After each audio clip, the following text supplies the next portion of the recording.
Dork Knight here, bringing my top 10 figures of 2014. Now, before we start, I should mention that I am including statues. This was a crazy year, a lot of good stuff came out, so I'm really excited. Let's go ahead and get into number 10! To start off our countdown, we have Harley Quinn from Arkham Asylum from DC Collectibles. This statue turned out beautiful. Actually, I was not originally going to get it, but I saw her in person at my local comic book shop, and I just had to get her. She just turned out wonderful. I love her real fishnets here. DC Collectibles finally figured it out. There's not that huge chunk of the fishnets that are sewn together. It's a nice little fine line here. And just everything about it, it turned out wonderful. I love her pink blush here and everything. It's a great statue.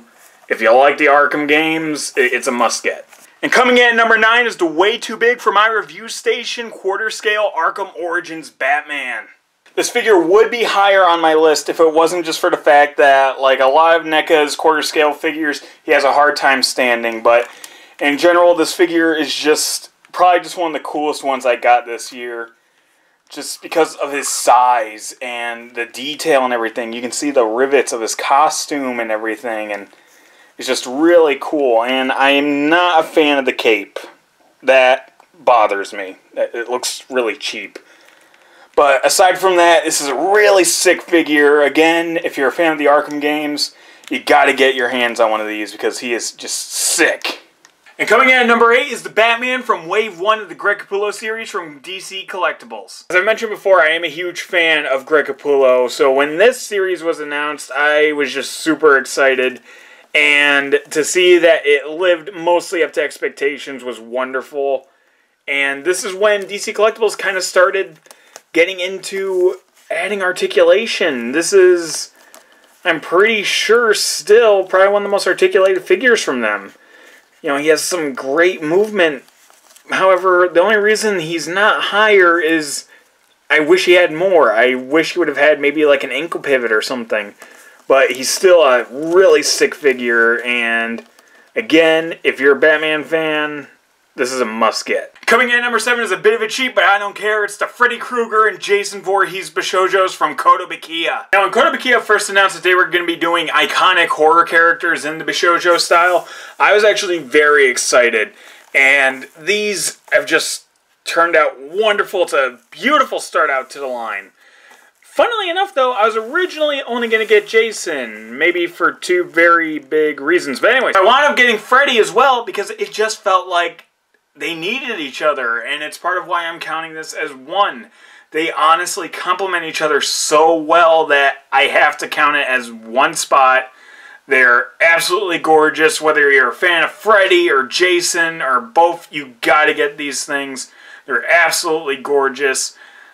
My only regret is that they're not higher on the list. And at number 6 is the Wicked Sick. Oh my god, I can't believe they actually made this freaking thing. Thrasher Armored Batman for the Greg Capullo series from DC Collectibles. This figure is sick. I really want it to be higher, but just again, like I said, this year has been tough. And there's a lot of awesome Batman figures. It's Batman 75. And just my only regret is that he's not higher. But I do have some problems with it. I do have a super loose leg that kind of really bothers me. The only reason this figure isn't higher is just because there was some stuff that after this, everything gets so awesome after this. But this is DC Collectibles at their finest. I mean, the paint, the sculpt, everything about this figure is just awesome. And the articulation, again, it's just so crazy. He has individually articulated fingers. I never thought I would ever see this on a DC Collectibles figure, and yet here it is.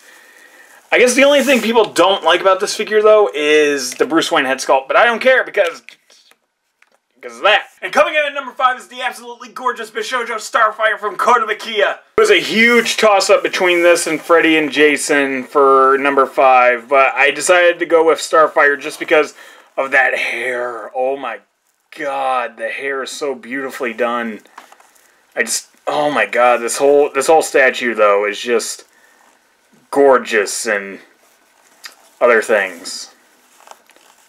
But I can't sing enough praises for this. It's just, I personally think the statue speaks for itself. I don't even need to talk. Just look at it. And coming in at number 4 is the Sideshow Collectible 6-scale Batman. Now, while I love the Thrasher Armor Batman, this is just everything I've ever wanted in a Batman figure, especially in the 6 scale. It's a comic book version. He's blue and gray. He comes with awesome accessories, including a sick kryptonite ring. And just in general, I cannot put this guy down. I'm always reposing him. I'm always having so much fun with this figure. I haven't had this much fun with a 6 scale figure. And just...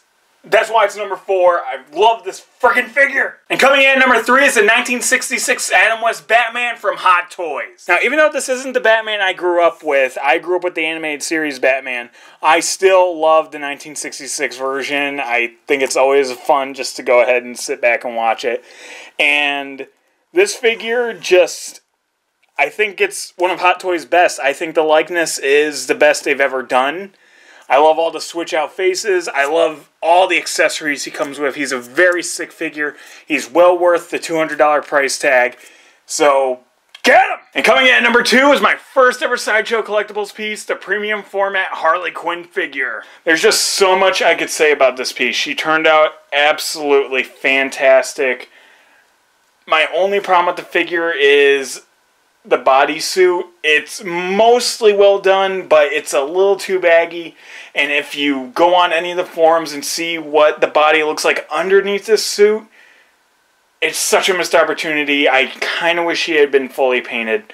But aside from that, she turned out absolutely gorgeous. I love this piece. Just fantastic. I just can't say enough good things about this thing. And coming in at number 1 is the DC Collectibles Black and White Harley, designed by Bruce Timm. I honestly don't know what to say about this. I guess all I can say is this was my most anticipated piece of this year, and I don't know what to say when something not only meets but exceeds my expectations. She turned out absolutely gorgeous. Just... I can't sing enough praises for this thing. She is my favorite piece in my entire collection, honestly, right now. And I think she's going to hold that title for quite some time. She's little, you know, she only stands about maybe 7 inches tall, but just, she's fantastic.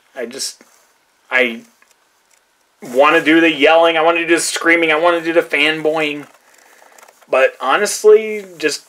kind of like when I first opened her, I'm just pleased. You know, it's everything I wanted. And that's good enough for me. So anyways, guys, that's my top 10 of 2014. Are any of these figures on your list? Let me know. Leave a comment telling me what figures were your favorite this year. And stick around for more figure reviews from the Dork Knight in 2015. Same dork time, same dork channel. Stay dorky, my friends.